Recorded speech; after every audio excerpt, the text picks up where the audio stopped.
Good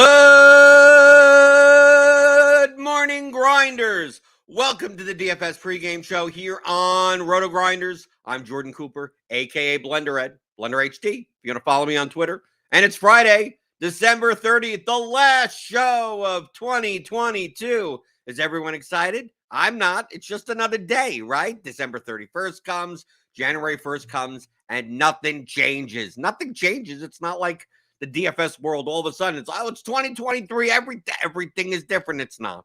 It's not just another day. The world, the planet doesn't know. It doesn't go by our numerical calendar dice system. It doesn't care. It doesn't care. I guess it's a little bit nihilistic. Doesn't matter that it's the last show. Doesn't matter if it's the first show. And it doesn't matter if you tune in, whether or not it's the first or last show. So this is the place where, as long as it's not Monday with James McCool, or on Fridays when there's an MMA slate, it's pretty much an open forum to learn more about DFS strategy and the tools here at RotoGrinders, like Lineup HQ, okay, like the simulation outputs we have, like the projections and the ownership and all the content we have here. And if you want that, I would suggest you get a combo premium package by clicking on the link in the description. Get $10 off your first month. You get all the sports, right? I know NFL's kind of coming to a close, but we have all the playoff content. We have all the playoff projections, the showdowns, the small slates, the everything. So go dive in. Good morning to everyone in the chat. Wataz here early. Suki Singh not as early as usual. Boondada. Mr. Richard. Mr. Dick, for short, I guess. Kickstart Card Fan. Jay Simmons. Jesse Atfield actually made it to a live show for once. Rum and eggnog. Are we having rum and? It's kind of tasty. I have the vanilla Starbucks Frappuccino thing. It's eggnoggy, I guess. Right? We got Alex here, Grant Brown, Jupocalypse. Haven't seen you in a while, Matt Moody. Oh, even a Hubro's in the chat. Peter Viles, right? We got it's popular on Friday. I guess no one has anything to do. People have off or something, right? Because it's New Year's, right? But like I said before, the show is less about like what are we going to do for this upcoming slate. Although we will most likely be using current slates and past slates as examples of concepts, and I care less about going over the same thing over and over again, right? Right. If you want a more structured sense of learning, right, I would suggest just getting the Theory of Daily Fantasy Sports. All the concepts that I talk about on this show are in the course, either the first course, the Fundamentals Masterclass, How to Think Like a Professional DFS Player, or the advanced course, How to Apply Profitable DFS Strategies for Advanced Players, which comes with custom Excel tools. So go pick that up at theoryofdfs.com. I mentioned yesterday that I wanted to talk about a very, very, very macro concept. Very macro concept, right? We talk about it in the first course, but maybe not in this way. Like I said, I've been relearning poker, so I've been using like a lot of the stuff. Like I read like there's no tomorrow. Like I could read a book a day easily, and these are like 300, 400 page books. So I'll go through and go, how does this relate to DFS, and how can I help teach it better to you fine folks out there that are hitting the thumbs up button? I hope you're doing that. That helps us out. Where does the money come from in DFS? Where does the money come from? I know it sounds like oh, well, obviously it comes from us, right? It comes from the people. The people put in the money. But that's not what I mean. Is that when you are a profitable DFS player, long-term profitable, where does the money come from? What is the reason that you're able to get the money and other people are not able to get the money? So like in poker, it's a matter of, okay, well, if everyone's gonna play, if everyone was sitting at the table, right? It was a 9-handed table, and everyone has $1,000 in front of them. There's $9,000 on the table. Okay, how do the good players get the money and the bad players don't? I know a lot of people are like, oh, well, the money comes from the bad players. Well, that's still a little too broad, right? That's descriptive. We're describing a player type, but we're not describing why that happens. Okay, so where does the money come from? So, like at a poker table, $9,000 on the table. If everyone was evenly skilled, right? Because we have to say that like you're going to get aces once every 220 hands or so. Like everyone's going to get the same cards. If we ran this out for like an Infinity. You're going to get the same cards in the same spots, and, everyone's going to be equal. Of course, you need 7 million lifetimes for that with all the combinations that are available, but whatever. You're going to be all like that. The cards are going to even out over time. The flops are going to even out. Whether or not you hit that card or that your opponent hits that card, it's all going to even out. So where does the money come from? Where does the money? Okay, you're up over a long period. Where does the money come from? Now, obviously, this is not including the rake, right? The commission in DFS, right? The cost it is to play. So if you're playing poker with like a $5 drop or something like that, 10% 5 max or something, right? So like every hand, like $5 comes off the table, right? So like, let's say you're playing 30 hands an hour, that's like $150 coming off the table, like every hour. So let's say the game ran for 20 hours, right? So after 20 hours, $3,000 has come off the table on average. Obviously, there are small things. They don't take the full max or whatever, but let's just use that as an example. So if there was $9,000 on the table to begin with, 20 hours later, if the same people were at the same table playing completely evenly skilled, even all across the board, what ends up happening is that, $3,000 divided by 9 is what? Is what 300 and change, $330 or something like that. Like that's coming no matter who won or lost hands or anything like that, that on average, that's what you're paying. You have to beat that first before you can even be profitable. Okay? So the same thing in DFS, where if we're playing let's say it doesn't matter if it's large field, small field. Let's just say the rake is 15%. I know it's variable. I know some are 12%, some are 7%, depending if you go on the high stakes, smaller field stuff, right? Or really high stakes head-to-heads. But let's just say 15% for argument's sake. Let's just say 10%. If it makes it easier on the math, right? It's always easier on the math when it's 10%, right? So if we're entering a contest where there's 100 people in it, right? Let's make it easy. 100 people, and it's $1 to enter, right? So that's $100 in the pot. Well, if the DraftKings or FanDuel or Yahoo or wherever is going to take out $10 out of it, right? They're going to take, it's going to take 10 cents per person out of it. So you need to beat that. If everyone was evenly skilled, we ran this out in infinite amount of times, right? And everyone played equally skilled lineups. And we'll get into what a skilled lineup is. Equal expected value lineups. That over the long run, everyone would be a loser, right? By 10%, right? That some out of the 100 people that play, you'll win. Let's say it's winner take all to make this easy, right? So we don't have to progressive. It's just like winner take all, 100 man. That's it, right? If everyone's equally skilled, they'll win on average 1 out of 100 times, right? So you pay the $1, you lose. You pay the $1, you lose. Like you do that 99 times and you win once, right? But then you're paying 10 cents each time to play, so you end up with $90 in front of you, right? So you won and you have $90. Okay. So if you're a profitable DFS player, where does where does your profit come from? Where does it come from? And feel free to chime in the YouTube chat. Where do you think the profit comes from for skilled DFS players? We're not even going to call them profitable, right? Obviously, the byproduct is because they're skilled, they are profitable, right? But that's a descriptor also. So where does the money come from for skilled players to profit from? Grant Brown asked, favorite book for No Limit, ordered Ed Miller's The Course. It depends on your experience level. I'm not even saying experience level from like a beginner, intermediate, advanced type of thing, but just your skill level in are you used to playing poker, right? If you're someone that's been playing poker for a while, like in a decent, not a serious way, but not just home games or stuff like that. If you've been playing for a while, right? Yeah, if Ed Miller's name is on it, just buy all of his books. He's written 9 books. Buy them all. Like I like my 2. I'll even show them. I like Small Stakes, No Limit Hold'em. This is early. This is from like 2009 or so. I would start with this. I would start with Small Stakes, No Limit Hold'em. The court.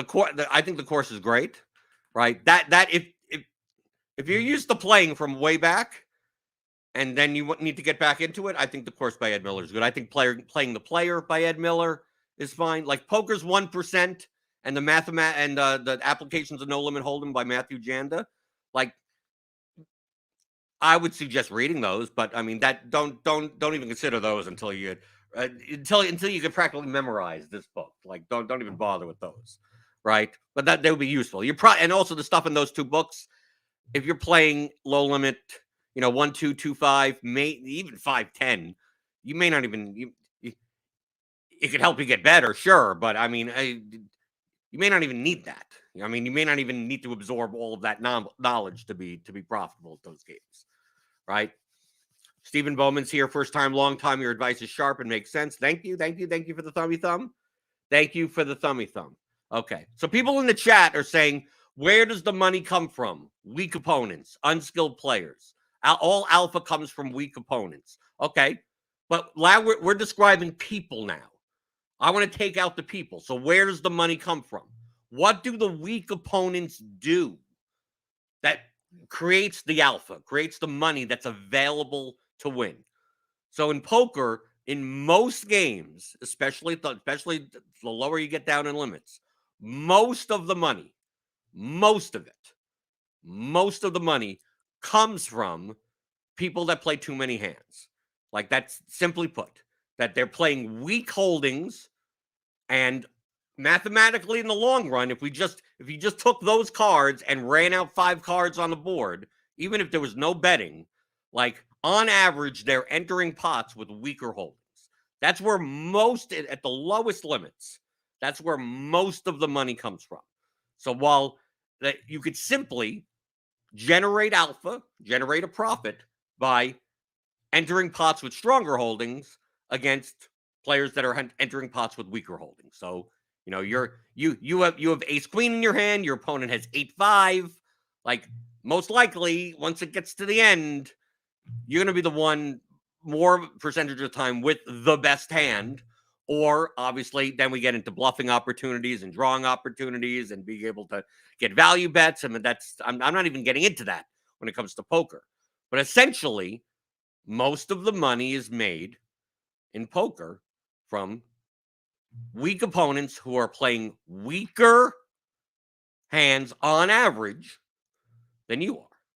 Okay, so how does that relate? How does that relate to DFS? It should be easy. It should be an easy analogy.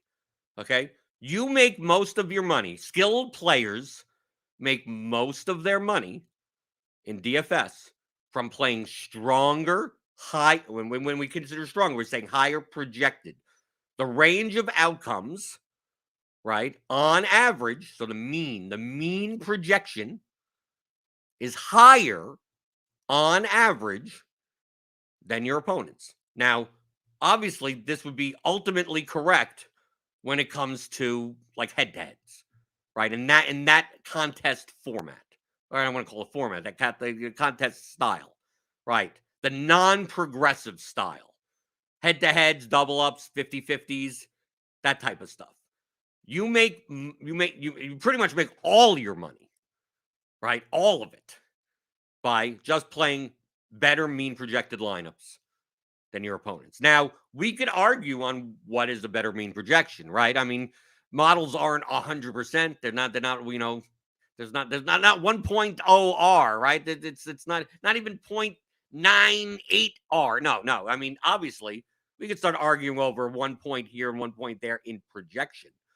But in general, if you're playing a head-to-head, and let's say, I'm going to use lineup HQ here, based on our current projections this morning, at least for NFL on Sunday, I'll put in 2 zeros. If we don't use the semantics of the 1 point here, 1 point there for the projections, we're just going to say these projections are excellent, very close to 1R, right? So we'll optimize here, and not even and this is not regarding the distribution of the range of outcomes. 144.78 is the mean optimal right now. Okay, you will make the most amount of money, and this we're talking about head-to-heads now. We're talking about cash games now. We'll talk about GPPs in a second. Where does the money come from? Well, you're going to play a lineup at 144.78, and your opponent's going to play a lineup at 137, right? Lower. You may find opponents that are playing lineups at 128, 118, right? You could find some donkeys out there that are going to play a lineup that's like 25 points lower projected for, they're playing with some weird ass players, right? They're not playing some of the higher projected play. Like you could have that big of an advantage because your opponents are entering the contest with a weaker lineup on average. And the way to beat them is to just play the highest mean optimal lineup. For obviously, the standard deviation of players is different, so we're just assuming everything is normally distributed, right? Just for the sake of this example, I know there are nuances there. Now, at the $1 level, the $2 level, you'll still find plenty. DFS is like the stakes aren't as like dynamic as it is in poker, so you'll still find plenty of excellent players at the $1 level, right? Especially if you sign up for RotoGrinders, right? If you sign up for RotoGrinders, right, click on that link in the description, get $10 off your first month. You'll have our projections, right? So if you just played the mean optimal, I mean, you're going to be competitive against pretty much anyone in the lobby. Anyone. Now, are you going to be competitive? Are you going to be better enough to beat a 10% rake? You have to find opponents that you're profitable against more so than the rake. Okay? So let's say you're playing a lineup 144.78, right? Or whatever. I mean, if you have an opponent that's playing a lineup that's like 120 mean projected, right? We're just going really down the barrel. They're playing some injured player or something like that, or who knows? You look at their lineup in a head-to-head. I don't know how you got to these people, right? That type of lineup. Do you need to play 144? Do you need to play this specific lineup? No. You just need to play a better lineup, mean projected on average, that's high enough past the rake. Obviously, your win percentage will go up the higher your mean projection is. But if someone's playing a 120 lineup and you're playing a 130 lineup, you're probably going to beat them at a 62, 63% rate as it is. And that beats the rake also. And you're good there. I mean, against other people, right? The other people are playing 142, 143, 144 lineups. You're playing a 136 lineup, but you're playing an opponent that's playing a 120 lineup, right? So you don't have to be the best. If that guy wants to play $1,000 head to head, right? And he'll give you a 15-point projection advantage. And who cares about it? Who cares about the rest of the lobby at that point? Where does the money come from, right? What makes the lineup plus EV, right? I mean, that's really kind of what we're talking about. But I want to talk more on the macro sense. That's why I'm trying to make things as equal as possible. We're not going to get into the standard deviation of players, right? Some players have higher variance, lower variance. That's beyond the scope of today's discussion, right? But I just really want to dive in and hammer the point of figuring out where the money comes from. Cash games, it's easy because there's really only one variable in cash games is mean projection, right? Or median projection, whichever one. They're different, but I kind of use them interchangeably.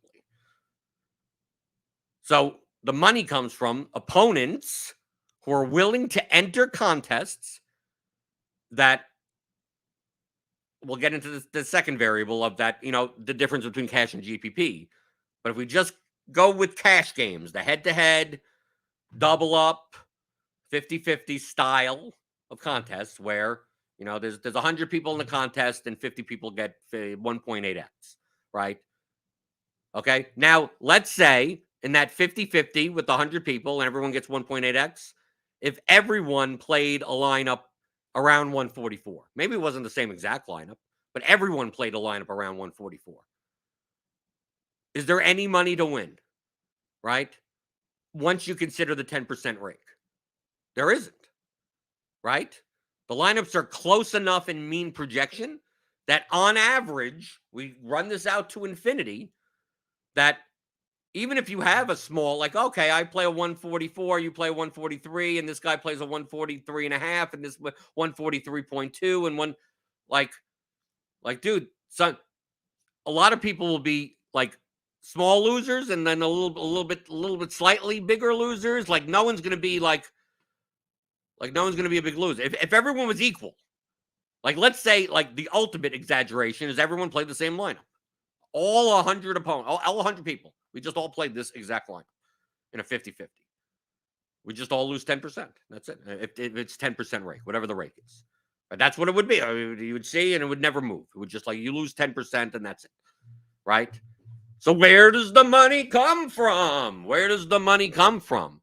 The money comes from that some people in the contest are playing 143 lineups and 142 lineups and 141 lineups and 140 lineups, 139 lineups, 138 lineups, right? And like I said, we're getting around the semantics of whether or not the numbers are correct, right?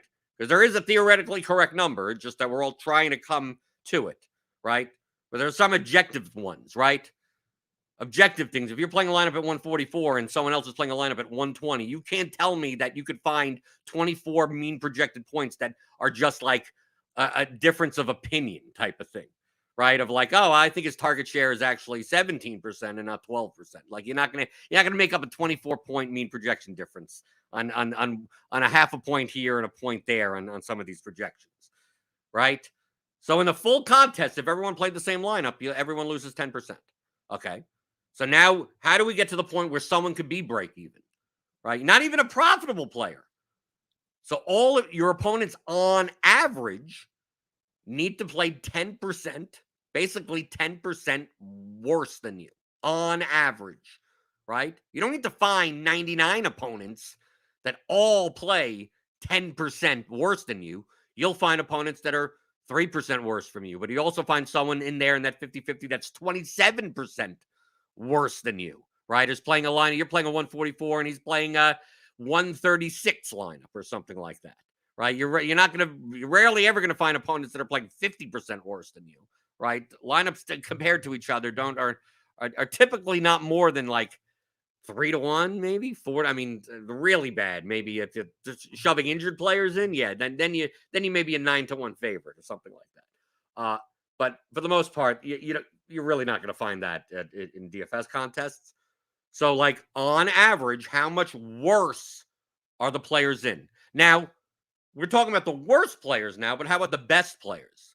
So let's say you consider yourself a good player, which for DFS purposes is basically in cash games, you're playing a high median optimal lineup. And now we're arguing the difference between the best and just the little bit less and like up in that upper 10%. Once we get past the rake, like the people that are competing over being break even to begin with are the people that are all playing lineups that are like 142 to 145, right? Like somewhere in that range, right? We have that projection up there. Like, and we're battling over semantics. So if James Conner, I have him at 24. We have him at 20. Someone else has him at 18.5, right? Someone else has him at 22. So he's obviously more likely to play him, right? One person has Ramondre Stevenson at 16. One has him at 20, right? We're arguing over those types of things. But we're still primarily making lineups that are within that range of mean projection. Okay? So you could be playing a lineup. Let's say you're playing a lineup at 144 and someone else is playing a lineup at 145 or something like that. Like, they're better than you. Doesn't mean, oh my God, I'm playing 100-man 50-50. I'm playing 100-man 50-50, and I see McLovin in there. I see me. You see me in there or something like that. And you go, oh my God, McLovin's the one player in this 50-50. It's not a winner take all or anything. I got to avoid it. Right? Can't play with McLovin. Right? Doesn't matter that there's 99 and 98 other opponents. Right? He's better than me. Right? His projections are better than me, better than RotoGrinders, maybe, right? Right? No, we'll get into the range of outcomes type of stuff with the standard deviations. That's what separates the good to the great, right? When it comes to at least cash games are concerned. Like, should you be there going, I can't play the contest because 1 out of 98 opponents is better than you? No, it's just that it obviously lowers the average amongst all 100, right? The whole purpose is that we want to play in contests that we could be better than 10% on average than our opponents. Okay? That people are choosing to play lower mean projected lineups for this. We'll get into GPPs in a second, right? So don't worry about that. Well, how about ownership and everything? Like, we're not getting into that now. Okay. So let's say you think on average you're 16% better on average, and then McLovin enters. It's like that average will come down because he's better than you, right? But he may only be 4% better than you on average, mean optimal, whatever you want to call it. The semantics of a point here and there in projection, right? You don't avoid the contest. Where does your money come from? Your money comes from, we'll repeat again, people that willingly enter contests with weaker lineups than you on average. And you need enough of them or enough of even worse lineups on average to make up for the rake. So once you start adding another sharp player, another sharp player, another sharp player, another sharp, your average starts coming down. But let's say we get to the small, the really small. Let's say it's a 50-50, and let's just call it a 4-man 50-50. The smallest 50-50 without being a head-to-head. A 4-man 50-50.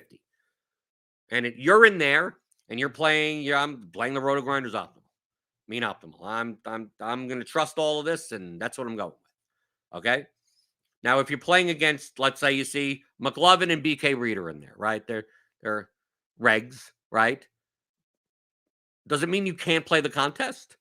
If you believe, let's say you believe they're 5% better each on average than you, right? It's like, well, the rake is 10%, so I need to make that up somewhere, right? In order to be profitable, especially when they're betting. Like if you were all equal, right? Let's say in the fourth person and was equal also, you'd all lose, right? You'll all lose 10%.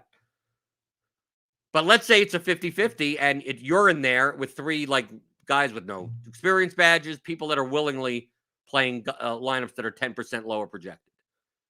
You'd love that spot. You'd be extremely profitable in that spot. But let's say now you add McLovin to it.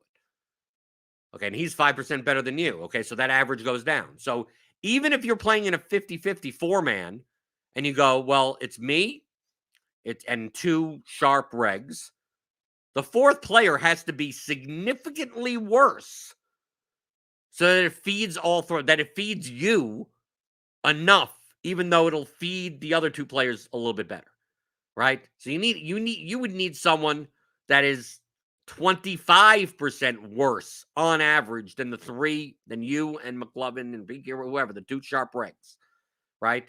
You need someone significant. You can't have someone that's just 15% worse, or you're not going to beat the rake, right? You need someone that's significantly worse. And if you don't find that person that's significantly worse, it's not going to be profitable for you to play. Someone that's willingly putting in a lineup that is lower mean projected than your own. Now, if you're at the top, right? If you have the best mean optimal and you have one guy that's playing 8% less and another guy that's playing 15% less, another guy's playing 20% less, and well, there you go. That's where the profit. You take out the 10% rake, and that's where your profit comes from. Okay? Where does the profit come from? Where does the money come from? Yeah, we say weak opponents. I don't want to talk about the people. I want to talk about the properties that make the profit realized. Why? Why is it? Okay? So when people ask, it's like, well, should I play this lineup? If I ran lineup HQ with no settings and no nothing, it's just all whatever, right? And I ran 5 lineups, right? Right, and it's cash games. We don't care about correlation. We're not going to get into the standard deviations and the whatever, and the distribution's a little bit different, right? So if I ran the top 5 lineups, right, I get Amon-Ra, Brian Robinson, McCaffrey, Garrett Wilson, and Jared Goff, and all of them, right? But in the top 5, if you told me, like, what's really the difference from an outcome standpoint of this? 144.78, 144.61, 144.61, 144.61, 144.40. Like they're functionally they're all the same. If you're playing in profitable contests, where does the money come from? Players that are willing to put in lineups that are lower enough on average mean projection than you. Okay? Is there a difference between a 144.78 lineup and a 144.61 lineup? Yes, there is. By this amount. You can't even see it. It's really thin. Can you see it? Can you see it there? It's really thin. Yes. If we're going on complete technicalities, we ran this out for if you played 10,000, 100,000, if you played 400 lifetimes or something like that, you'd see a couple of nickels. You'd see a couple of shekels more, But once you make the sample size like 300 slates, like that you maybe play an NFL for like your life or something like that. The variant, just slapping variants on top of it, like the differences between these lineups are really absurdly marginal. Okay, so when people ask, should I play this one or that one? That's not where your profit comes from. Okay, that's the point. Where does the money come from? People think that this is where the money comes from. They think the money comes from, do I play, what's the difference between these two lineups? I'm not saying that this is what you should be playing this week, by the way. This is just, I'm just going by, these projections will change. Jamina will do some stuff. Tuttle will be in there, right? So it's immaterial on the players, right? So the differences between these two lineups up here is what? We got Conklin, Engram at tight end. We got Myers versus Atwell. That's what I think. I think that's all it is. It's Engram, Conklin. It's Myers, Conklin versus Atwell, Engram. Yeah, I think that's it. It's a 2v2. So a lot of people will go 2v2. Which one should I play? I'm playing double ups. I'm playing 50-50s. I'm playing whatever. I'm playing. Right? I'm in the DraftKings lobby. I got $500 in cash games. I'm playing 50 head-to-heads. I'm playing 40 double ups. I'm playing whatever it is. Then they come and they go, well, I mean, the margins are very thin here because obviously the semantic, 1 or 2 points in projection could be debated, right, on whether or not we should be giving Miles Sanders 16.86 or 17.4 or 15.8 or like there's it's not perfect there, right? No projection model is perfect. So then someone will go, well, do I play which one do I play? Which 2v2 do I play? And if they choose one that ends up getting them over the line in a double up, they go, I made the right choice. Bam, that's where my money came from. And if they made that choice and they end up like 2 points below the cash line and the other one got there, they go, damn it. I screwed up. I'm a bad player, right? I'm bad, right? I should have made that 2v2. I chose the wrong 2v2. And they go, that's the reason. That's what they think. That's the reason why I lost, because I chose the wrong 2v2. But that's not the reason why you lost or won. Neither of them mattered. If your profit, if the money, where does the money come from? If the money came from these decisions, you're in ridiculously tough games that the rake is going to eat you, right?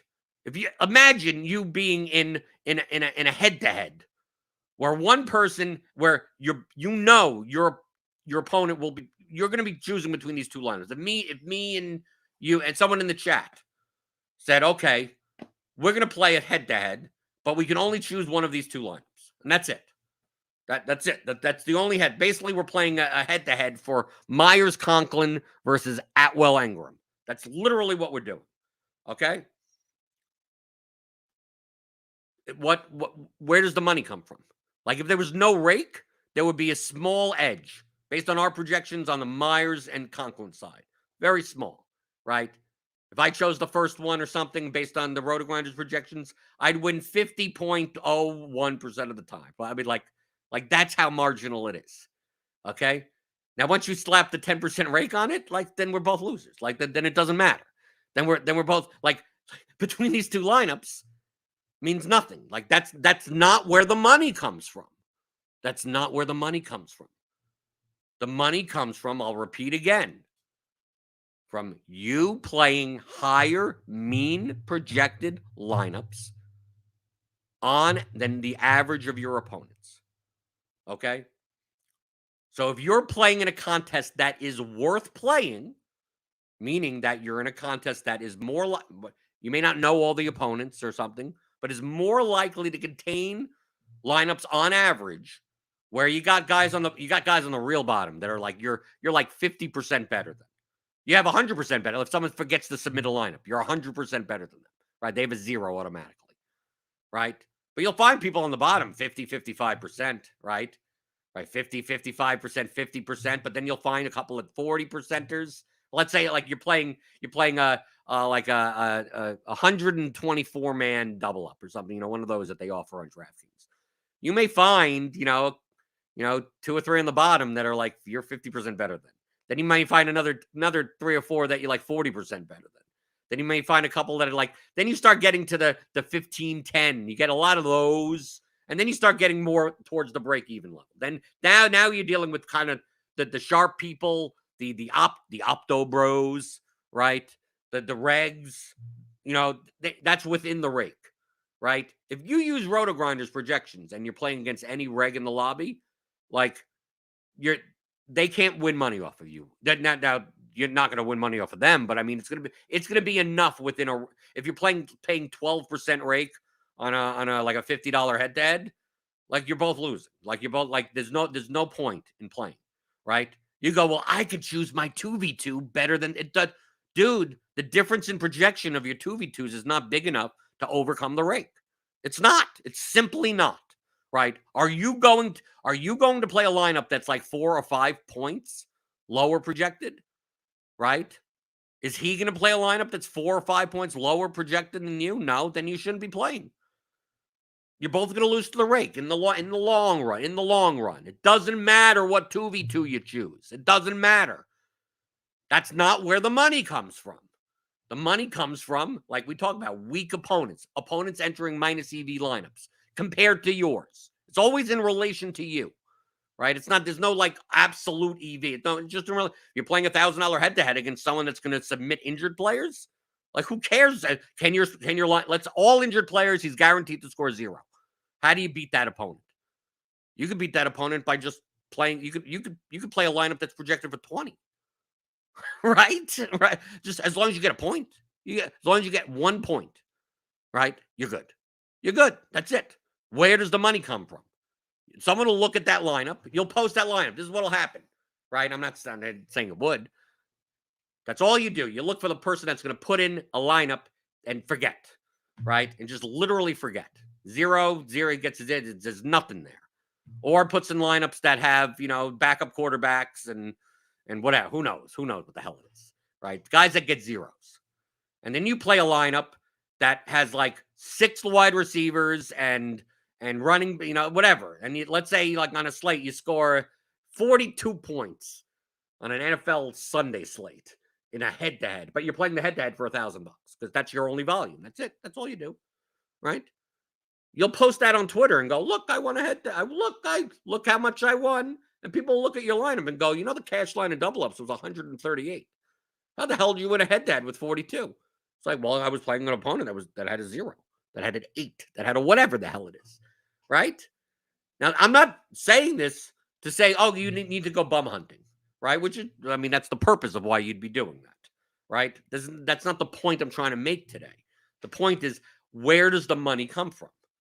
So once you start thinking of where does the money come from, you start to understand what decisions matter to where the money comes from. The number one decision is the contest that you play, the opponents that you play. That's the number. We talk about that in Theory of DFS. By far, unequivocally, the most, the highest impact on your ROI will be the opponents that you play, not your skill, not getting this bit better or that bit better. Although that helps, that gets you more money, but the majority of where the money comes from is from weak opponents. And what do weak opponents do? Play lineups now in cash games that have a significantly lower mean projection value than you do on average. And then you want to find more of those people that on average. And if you're playing a double up and you're still playing with, it's 100 man 50-50 like before. And there's like 30, 35 sharp players that are all playing lineups close enough to your, like whatever. Maybe some are a little bit better than yours. Maybe some are a little bit worse than yours. It's like as long as you can find enough at the bottom where people are playing, -3%, -4%, a whole bunch of -5 to -8%, and then you have some -15%. So like, even though there are people better than you right there, that on average they're gonna make a little bit more. They're gonna make more money. That as long as you're on average better than the field, you'll be profitable. You're not going to be as like I said, you're not going to be as profitable as the sharpest players, but you will be profitable. But you still have to be on average better than the rake. That's where the money comes from. Okay, so when people look at me and they look at me and they go, what lineup should I play in cash games? Should I play this 3v3, this 2v2, this 1v1? I go, dude, are you playing a high mean projected lineup? The answer is yes. I said, then whichever would flip a coin. Unless you want to decipher between, 1 point here and 1 point there, you can do that. I'm not saying not to do that, but that's not where the money comes from. That isn't where the money, I repeat it again and again. That's not where the money comes from. If you're in contests where that's the reason someone wins or loses on average, like no one's going to beat the rake in DFS. Like it's too close. It's too close at that point. The rake would have to be significantly lower for anyone to show a profit. Okay? So when you're sitting there on Sunday, right, this Sunday, debating 2v2s on lineups that all project within of half a point of each other, 3/4 of a point, dude, even 2 or 3 points. Because remember, 1 point could be debated, and we have 8 guys in the lineup.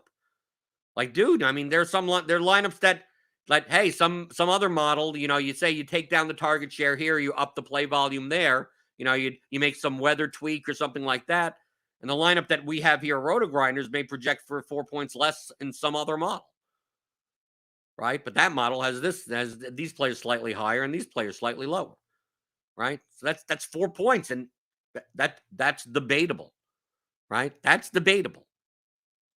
But those 4 points aren't where the money comes from. I'm telling you, the 4 points aren't where the money comes from. The money comes from how many opponents do you have that are willing to put even worse lineups in. Now, obviously, the one that's the 4 points high, you'd make more money, right? But you'd be profitable even with the lower lineup as long as you know where the money is coming from. Very important, extremely important. I got it from Ed Miller's The Course. I mean, I literally, that's one of the first chapters in here. And I'm like, and I mean, it's not like, oh my God, epiphany. I didn't know that. No, I knew that in poker, but the way that Ed talks about poker, it suits my style of teaching. So I was like, no, that makes sense in DFS as well. Where does the money come from? If you have any questions or anything, comments, feel free to talk amongst yourselves in the YouTube chat. Jupocalypse says, if you start naming these episodes, where does the money come from? Would be a great name for one. That's what we should be doing from now on. Because what ends up happening is people ask me, it's like what episode is good for this and what episode is good for that, and a lot of times there's just no markers on anything. Like, yeah, I remember talking about a whole thing about Prize Picks for an hour, and it's some random Tuesday episode that. How the hell would you even find it, right? Even if it was in the description. So I think we need to do titling. So Steve, where does the money come from? So we could reference it more. So that's what we do. So basically Mondays will be Mondays with McCool, and it'll be whatever, right? And maybe we title that also. And then Fridays MMA, we'll put the card name or whatever. Who the 2 main fighters in it. But the other episodes, we need to come up with every. That's the chat's job now, okay? That's what we're doing. That make it a little bit more interactive. Your job is to come up with titles. And I come from an old school podcasting sense where the title is something that was said on the show. Although if it's some joke thing, it's not gonna help anyone. But like something like that. So I like that. Where does the money come from? That's the title of this episode. DFS pregame show. Where does the money come from?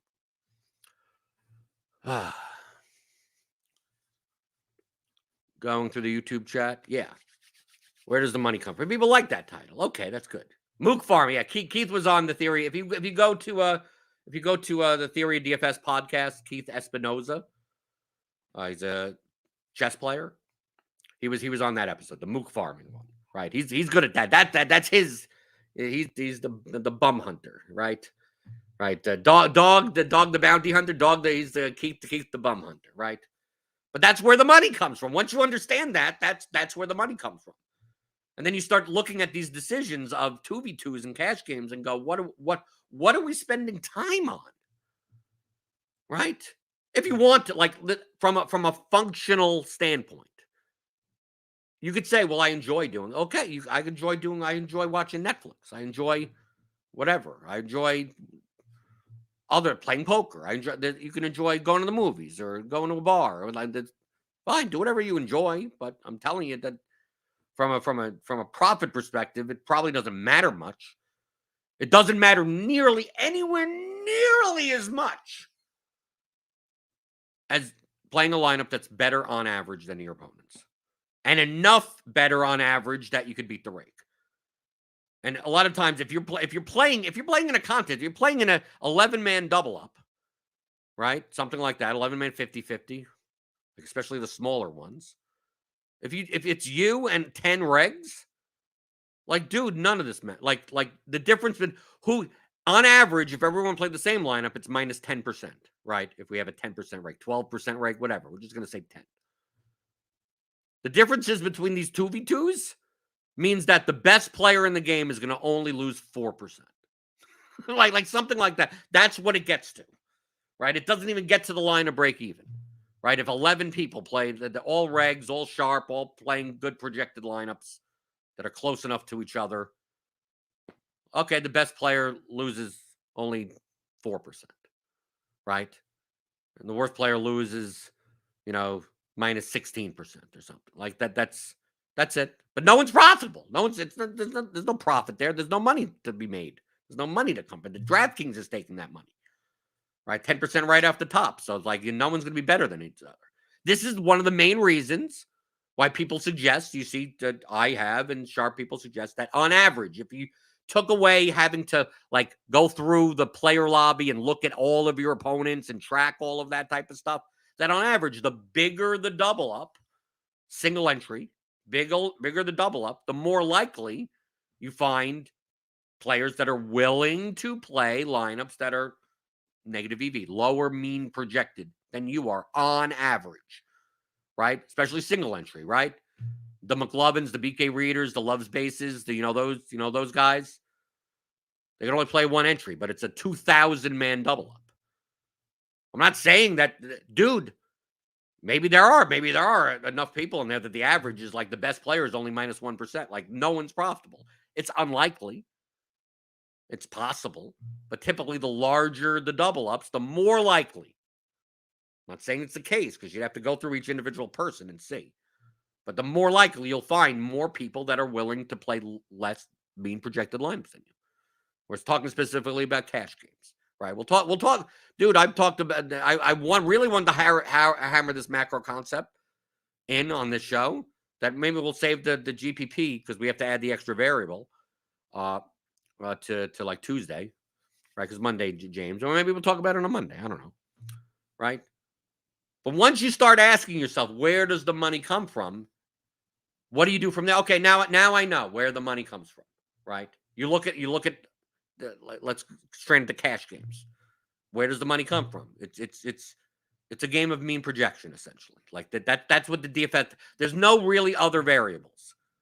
We could add some standard deviation stuff, some like correlation stuff, that increases the variance of your lineup. But in general, on average, when you play cash games, the goal, if anything, may be to reduce the variance of your lineup, right? Where you'd rather not have correlation. You'd rather not have the wider standard deviation player. You'd rather have the small. If you're doing what profitable players do, and you know where the money comes from, that you're playing in contests that on average players will play more than a 10% less projected line. I'm not 10% in actual projection, but in an EV lineups than you. Then you probably should be focusing. You should be willing to sacrifice maybe a half a point or a point or something just to reduce your variance.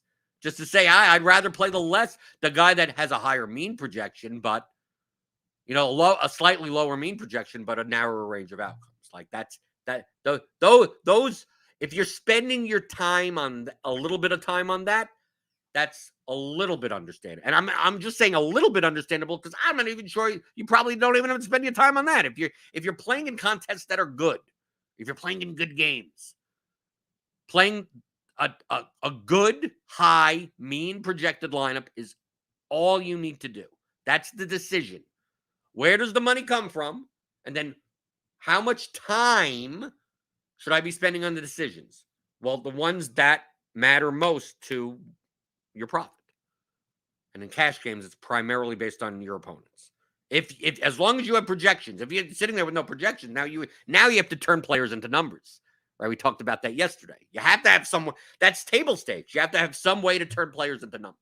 This is after you already have that.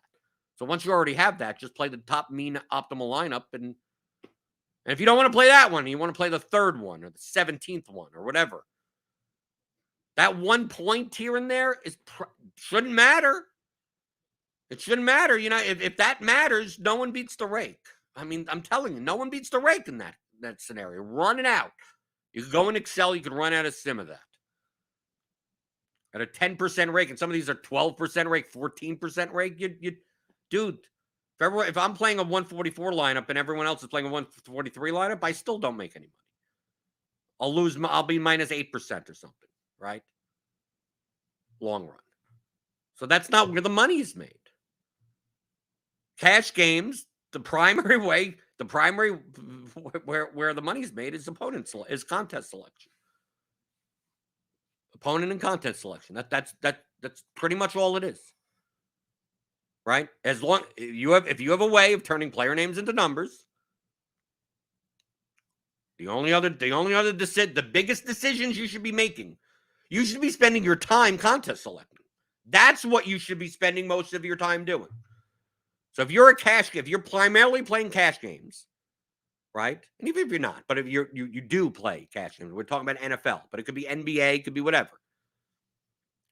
If you're spending your time okay, the two caveats are you're playing cash games and you have a way of turning player names into numbers. Okay, that's the two things. So you need projections.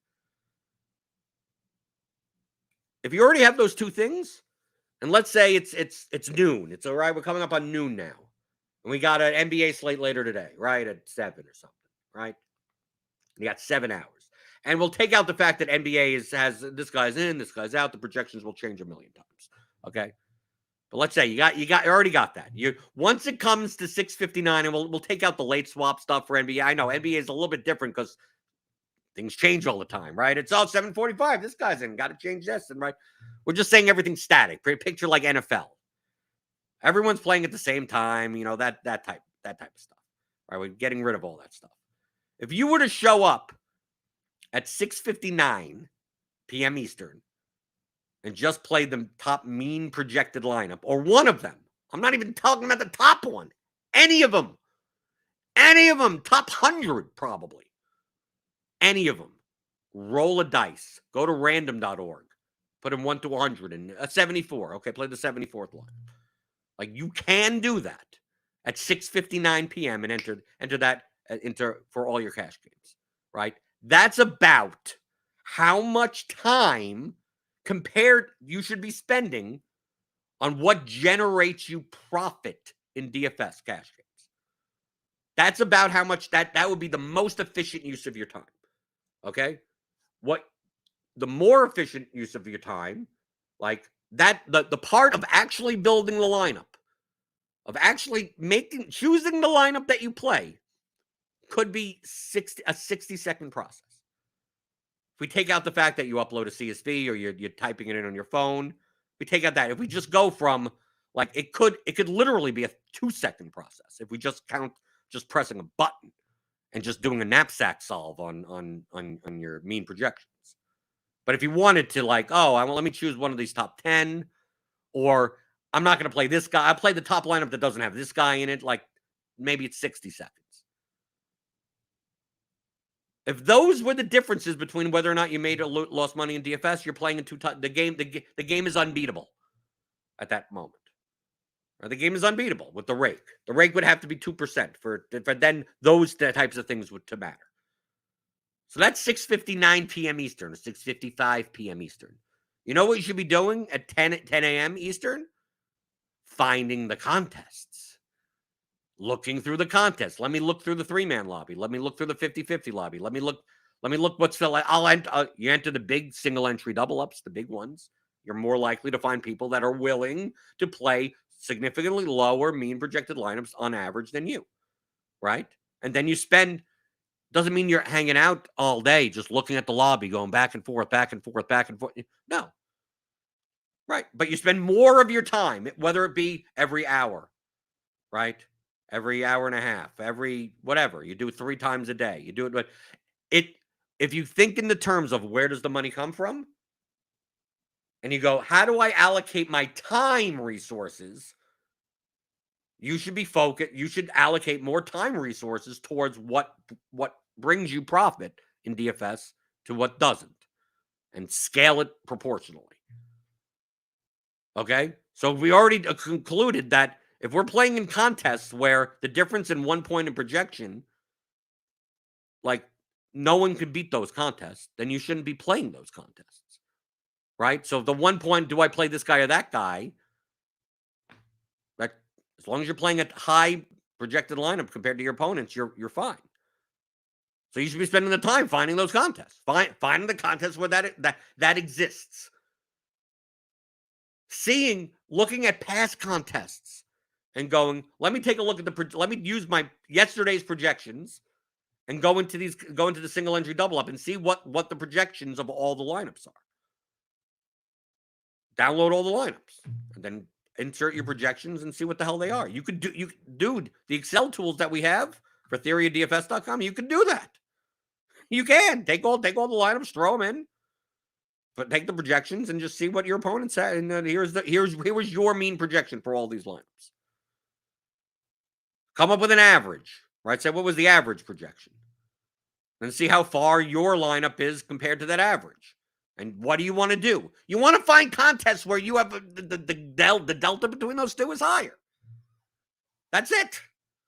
Welcome to DFS. That's where the profit comes from. Where does the money come from? So if you're going to spend time, if you're going to say, I only have 60 minutes of time to spend on DFS today, and you play cash games, right? We'll talk about GPPs next week.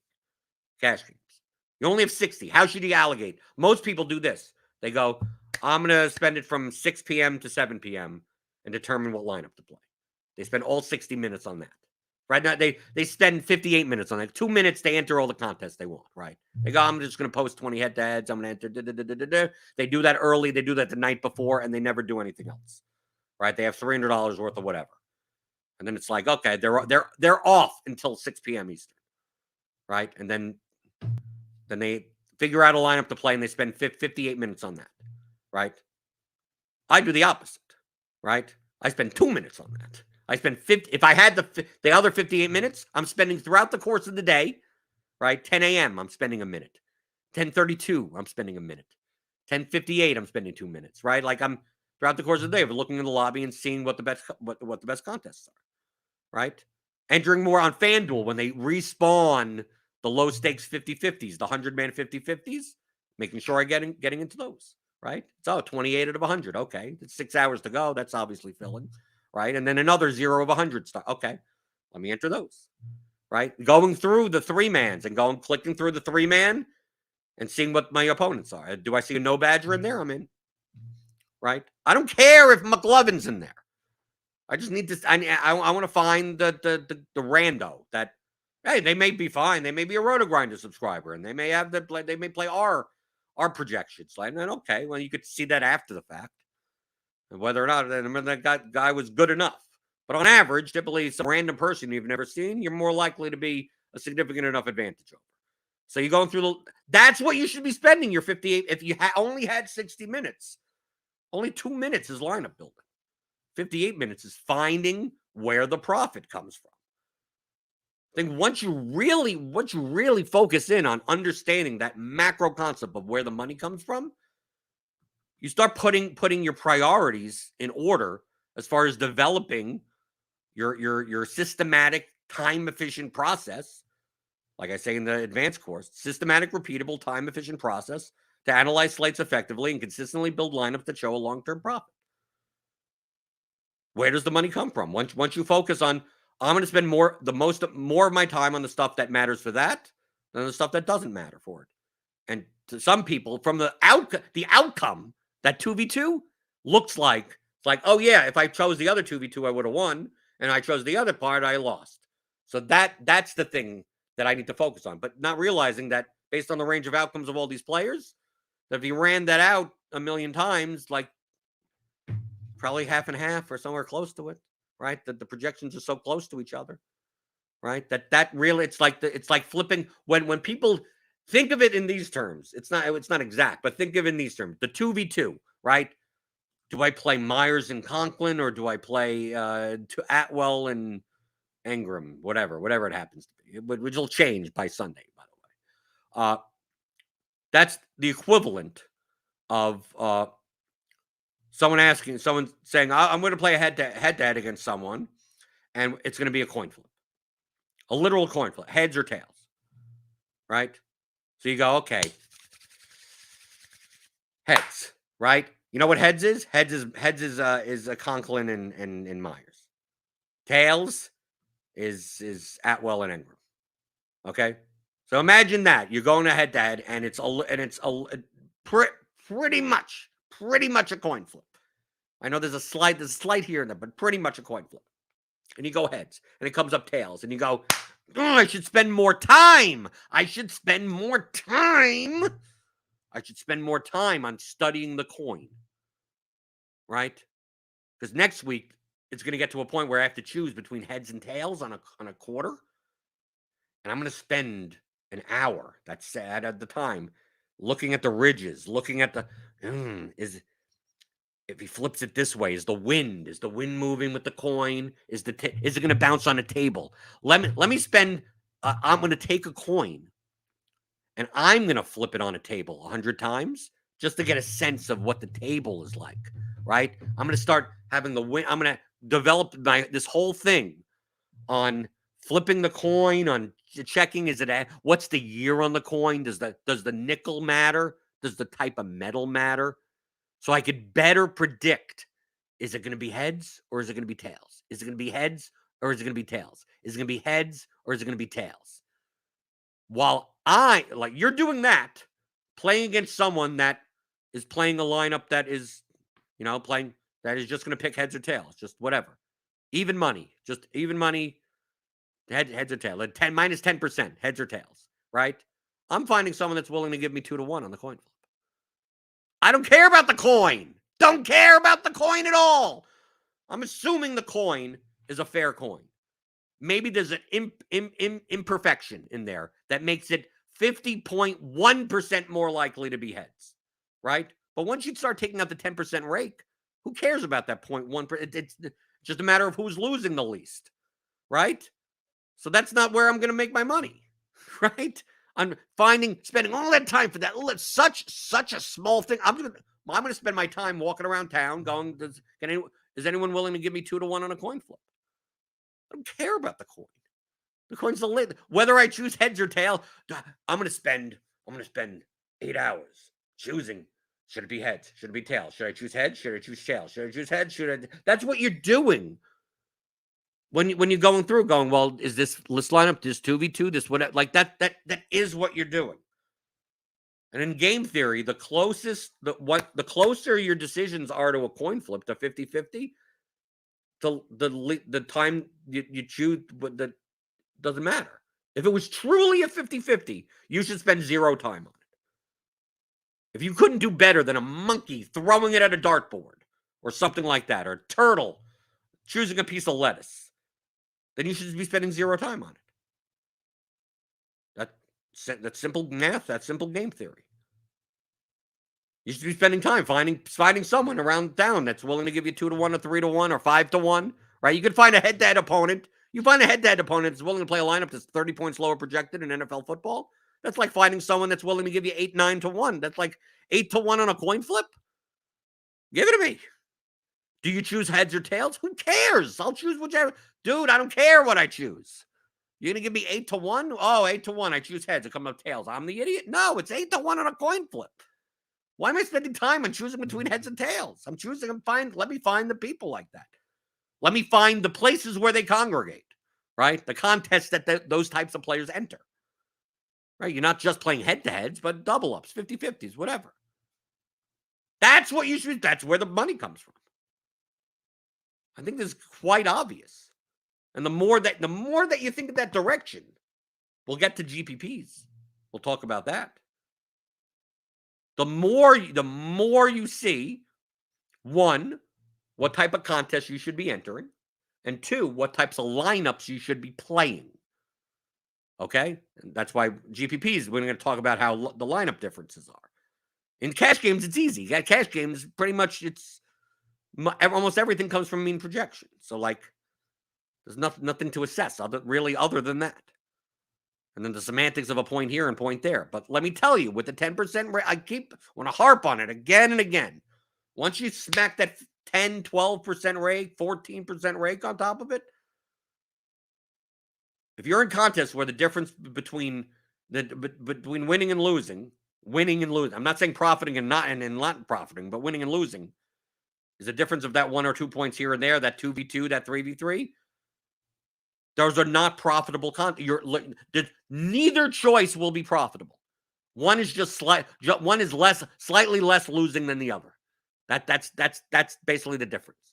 Similar to playing a perfect strategy blackjack. Right? If you play perfect basic strategy blackjack in a normal rules blackjack game, right? You're not going to beat the game.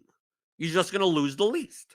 And if you enjoy the variant swings and the entertainment of it all and getting some free drinks, then so be it. Lose your 1.2% or whatever, right? But then some people play blackjack in a way where they're 7% losers, right? There's no way to play perfect basic strategy without some in an automatic shuffle game, right? We're not even going to talk about counting or anything. Automated every hand is automated shuffle out of an 8-deck. I mean, and there's no hold card exploits or dealer tells or whatever, anything like that. It was a complete robot, completely fair game. There's no way to beat it. You just lose the least. So that equates to playing an 11-man double up or whatever with all sharp players. That the differences come down to those 1-2 points here. The outcomes may look like you win.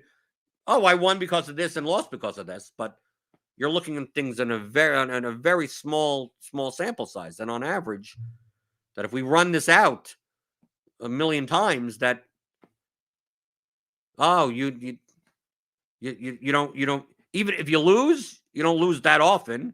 It's like a coin flip, and knowing that the rate comes out and no one wins. So why are you spending all your time on that? As long as you have a way to turn player names into numbers. And these style of contests, that's where the profit comes from. End of story. So now, how do you take this and go to anything else that you do in DFS? Where does the money come from? So if you're like, oh, I'm going to study this, I'm going to back test that, I'm going to whatever like that. The number one thing you should be asking yourself is, where does the money come from? And if it's not, if what you're doing is not enough of where the money comes from, you should be spending about X amount of time on that. So from a cash game perspective, GPPs, it's a little bit more complex in GPPs.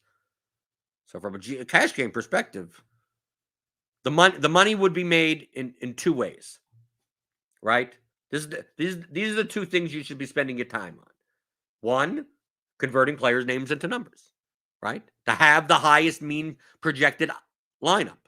Have a high, not the highest, but the high, right? You're not going to have a model that's 1R, but you want to have a model that's good, that's highly accurate. Maybe you're playing against players that have slightly better models. Slightly better. I don't know. It's not going to be that better. Not much better. Our models here are in Lineup HQ. Our projections for RotoGrinders. They're different from the Blitz, but they're not absurdly different from the Blitz. There are going to be discrepancies here and there. If I ran the top, 50 lineups out of the RotoGrinders projections and the 50 lineups out of the Blitz projections, if you used any of those lineups against any of the other lineups, you probably won't beat the rake either, right? The differences are going to be marginal. Well, one is like 2 points projected into two. That's still within the rake. Okay? So when people say, which are the best projections? It's like, and anything's better than what you could do, probably, right? Unless you want to build your own. So when people say, should I play the third Blitz optimal or the seventh RotoGrinders optimal? I say, play whoever you want. That's not where the money comes from, right? Are you playing a high mean projected lineup? Yes. Okay, then you're fine. Is it higher on average than your opponents in the contest? Yes. Okay, well, you'll be profitable. If you want to eke out even more profit, a little bit more, then yeah, I guess, improve your model a little or improve your contest selection. But you're much more likely, unless you're a data scientist, you're probably much more likely to improve your profit by the opponents that you play than by questioning, the data science, like building your own projection model. And some people, if they build their own projection model, okay, then they want to spend their time doing that. God bless them. That's fine. I don't. I outsource it to people and products and tools that do it better than I could even build myself if I even develop that skill enough. So that's why I use projections. I may use aggregated projections. I may change some weights on it. I may, hey, if you want to go and you go, I'm going to change James Conner to 18, then do it. If you want to do that. But I guarantee you those 2 points, he won't show up in the top 20. But if someone else played Conner and it's like those lineups may be close to each other anyway. I mean, like, that's what I'm saying. The margins are within the rake. That's not where the money comes from. Let's go through some stuff in the YouTube chat and then get the hell out of here. Trevor asked a question that I pretty much answered about the difference between RG's optimal versus the Blitz's optimal. Don't consider optimal. Who cares about the optimal? That's arguing 2v2s. That's arguing a quarter of a point here. If you want to, because if you want to eke out the extra 0.01% ROI, right, over your opponents that you should already have a substantially higher mean projected line, then fine if you want to do that. I don't know why you'd spend so much time doing that. But yeah, I guess you can. Yes. If you've exhausted all the contest selection and opponents and then you're still sitting there, I got 2 hours to kill. And I don't want to do anything else. And you're like, okay, I'm going to try to, and you're a little, fine. Okay, fine.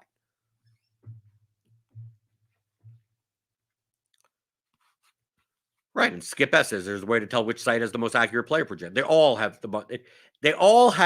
like, this is, who cares about the most accurate? Who cares about accurate? Okay. If it's a battle between projection systems, everyone loses. Everyone loses. The differences aren't that big. They may seem to you that they're big, but they're not when it comes to the rake. Okay? So I know we have competitors of RotoGrinders. They also have projections. I'm telling you, they have good projections. We have good projections. Anything that you could get a subscription for and get a model, they're probably very good projections. The accuracy of them and these projection systems are very close to one another. That if you're like, oh, I'm going to pick one of the top 20 from this site's model, and one of this 20 from this site, but dude, once you slap that 10 to 12% rake, like, everyone loses. Your goal is to find people that aren't playing those lineups. You find people that aren't playing anything close to those types of lineups, right? If everyone's playing, I'm just going to choose one of the top 10 RG optimals. I'm going to choose one of the 10 Blitz optimals. And then it's 100 people, 50-50, everyone loses. The best player is -2% or something, -4%. Like, everyone loses. That's not where the money's made. So if that's the case, like, why are we arguing over 2% here? Like, if you have other stuff to do, like find the weakest opponents. So are you going to spend? You could do, if you wanted to, you could subscribe everywhere and take all of their models, right? Take the projection versus actual, take the range of outcomes, take the percentiles. You could do all of that work. You could plot them on a graph. You could do it for years and previously. You could do all that like that. And you go, okay, this model is 0.83, and this model is 0.81, and this model is 0.8, and this model is 0.79. This model is 0.77. You go, oh, okay, I'm not going to play the model that's 0.77. It's like, if you play the model that's 0.77 and you know where the money comes from, you will make money. You go, but that's out of the 5 projection systems, that's like the worst one. So, yeah. And if you're playing against people that are playing with the best and when I say I mean, the differences aren't that big. 0.83 one, and you're playing the 0.77 one, and you're choosing one of the top 10 lineups there. That's not where the money's made, right? Oh, the guy with the 0.83 model is going to beat the guy with the 0.77 model. Yeah, like 51% of the time. I mean, like that's what I mean by it's 51% of the time instead of 50.5% of the time. I mean, like, that's the margins of that. So, you want to spend that time and going, okay, I'm gonna figure out which of these models is the most accurate instead of caring about accurate, just being accurate in any sense of the imagination. Because if everyone's just playing one, if there's 5 projection models and literally everyone in your 100-man contest is playing something from one of those 5, everyone loses. Well, I'm playing the one at 0.83. Okay, you're minus 6%. Well, I'm playing 0.77. You're minus 14%.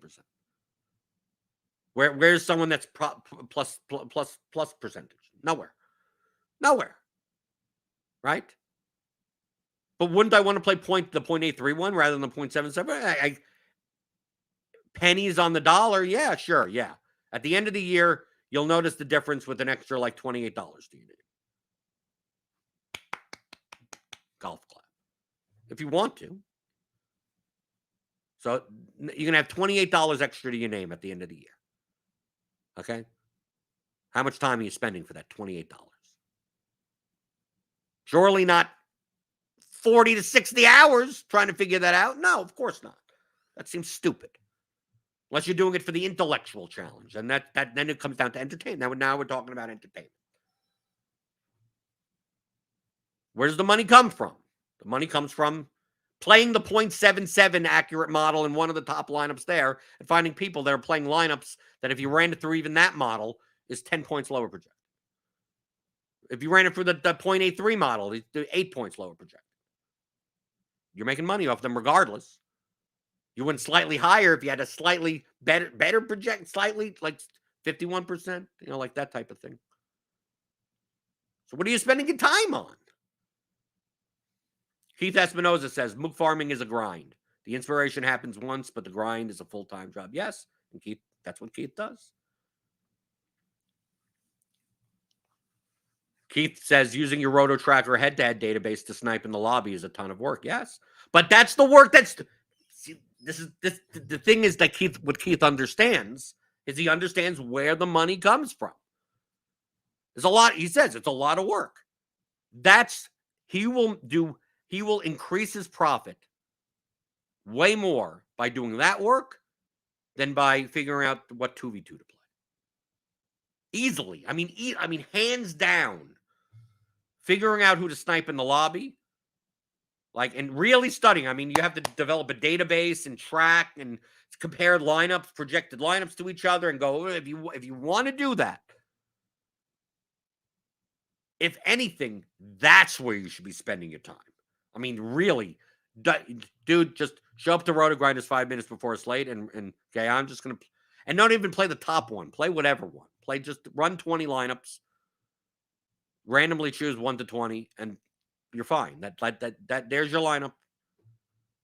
But if you're doing what Keith does, meticulously tracking head-to-heads and meticulously tracking the double-ups and seeing who's in and who's out, and that's where you could grind. That's where you could grind out. Now, at the end of the year, that may amount to $15,000, depending on the stakes that you play. Like that's how much of a difference that could make if you're willing to put in the work. That could mean an extra. That could mean an extra extra 1 or 2% compounded every day. So if let's say in cash games you have a 6% ROI, that in and of itself may give you an 8% ROI. Now remember, this compounds every day. So if you're playing $100 and your expected ROI is 6%, you should expect on average to win $6. But let's say now it's $8. And let's say you play every day. Right? So that's an extra $2 a day, right? For 300 days. That's $600 at the end of the year. Right? But of course, at the $100 level, that's whatever. You're playing low stakes. You're not going to make a ton of money. You're not doing anything. But imagine you're playing $5,000 worth of volume in cash games, and an extra 2%. What's 1% of 5,000? $50. What's 2% of 5,000? $100. So if you want to do that work for an extra $100 a day for 300 days, we're talking about 30 grand. That 30 grand comes out of that rather than the 2v2s. You're not getting that extra 30. That wouldn't matter. That's where the money comes from. I like that Keith's in here. Because he's someone that spends most of his time doing exactly what I'm talking about. And I'm not saying that that's what you should be doing. Oh yeah, now I'm going to set up a database. Like you can. I think that's a great idea. But I'm not saying this is what you have to do. It's more I'm more the macro of whenever you enter DFS, you go, I'm going to play this slate, I'm going to play this showdown content, I'm going to play this, I'm going to play the single entry, this thing, I'm going to play the 3 max, I'm going to play the large field, I'm going to play that you start with, okay, I have a certain amount of time and resources and to spend. What should I be spending time on? Well, where does the money come from? Like, that's where you should be spending the time. And in cash games, it's primarily contest selection. Keith also says, Jordan, don't forget to mention that you need to spend time canceling unsold head-to-heads before lock. You don't want to get auto-matched, right? Auto-matched with the other kind of sharper players in the live. But some of those players aren't as sharp as you think they are, but most of them are. So, yeah, you need to spend time, the last 5 minutes so you could unreg because you have to do them individually. Right? So this is the type of Keith is doing the stuff that matters when it comes to where does the money come from. So I hope this is a good lesson. This is a macro lesson. This could have been a chapter in the book. I mean, it is talked about. We talked about it chapter 2, I believe. Chapter 2 in the first course, right? I believe so. You go scroll here. Theoryofdfs.com. Daily fantasy game theory that applies to any sport. Right, the rake, DFS payout mechanics. Right, the skill gap. Yeah, we talk about it in chapter 2, game objectives. So go pick it up. Theoryofdfs.com. And of course, I'll probably be mentioning this time and time again, right? Because what'll end up happening, 3 weeks from now, some person that just found the show or something will go on tonight's NBA slate. Do you play this guy or that guy? Do you play this guy or this guy? Cash game. I'm playing cash lineup. Do I play 2v2? Right? You'll hear that tonight. You'll if you want to hear it tonight. Grinders Live, NBA Grinders Live later tonight. Then Crunch Time. Crunch Time's free, right? Crunch Time's free now. Presented by FanDuel. You'll hear that. I have a 2v2 cash game. 2v2. Sure, if you want to argue over 0.1%, fine. But that is what that is. I'm not saying it's worthless, zero, worthless. No, of course not.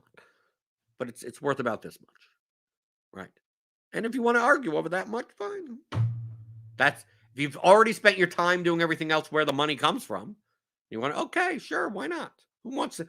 I want another 0.01 edge. Okay, yeah. Well, you have nothing better to do. That's fine. But you'll hear that tonight. So if you want to hear that, go go to Crunch Time. Go to Grinders Live. We got NFL stuff coming out later today on the channel. Hit that notification bell. You'll always know when we go live. And I have the NFL Game Theory show coming up later at it'll be out later today with Tuttle. So hit that thumbs up button on your way out the door. If you want more of this type of information, go get the courses at theoryofdfs.com. And I will be back on Monday, and it will be a new year. So happy New Year to you as I answer your DFS strategy questions here Monday through Friday, 11 o'clock Eastern on the DFS pregame show on RotoGrinders.com.